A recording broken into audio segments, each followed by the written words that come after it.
Kelgan mehmonlarimiz uchun hammasi mana qop-qora, hech parda marda yopiq hech narsasi yo'q. Nimaga harakat endi Elyor aka? Shu lag'mon, sumbori, so'kori, shu hammasiga ketadigan go'sht shu. Yumshoq joyi, bonfilesi. Go'shtda mesning hammasi. O'rasdan qop-qora go'sht, yumshoq. Shu og'ziga solganda eriydigan bo'ladi, xudo xolasa.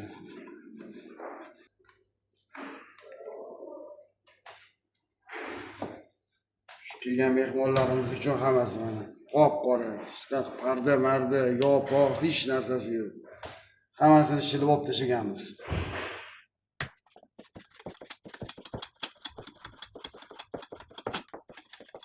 Xo'p, endi Marnovkaga o'tamiz ukam. Xo'p, Marnovkaga ketadigan narsalar. Tak 1 kiloga 20 gram tuz ketadi, 50 gram pista yog'i, 20 gram mana dorivoridan ketadi, 3 xil aralashtirilgan. Keyin buni etib o'tib ketaman. Bitta katta qoshiqda kraxmal, 1 kiloga 1 dona tuxum, bitta ko'proq bo'lgani uchun ko'proq. Soyadan o'sha 50 gram soya soladi. Marnovka tayyorlashni boshlaymiz. Tak, kraxmal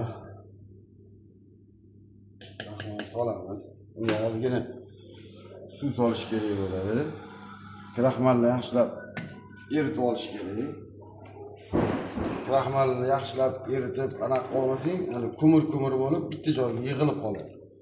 O'zi bu Marnovkani alohida qilishimiz sababi ham shunda. Shu aralashtirib, общий aralashtirib olamanki, hamma yog'iga bir xil borsin Marnovka.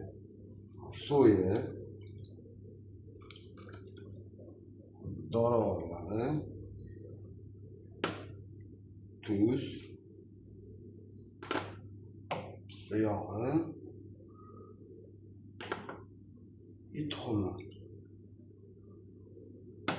Endi buni общий yaxshilab aralashtirib bitta qoladi.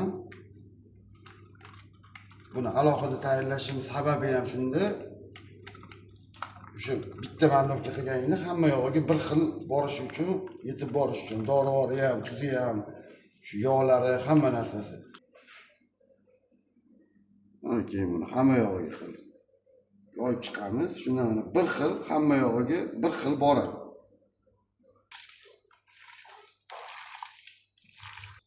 Mash turishida mana 2 soatga olib qo'yamiz. Xudo xolasa 2 soatdan keyin go'sht tayyor.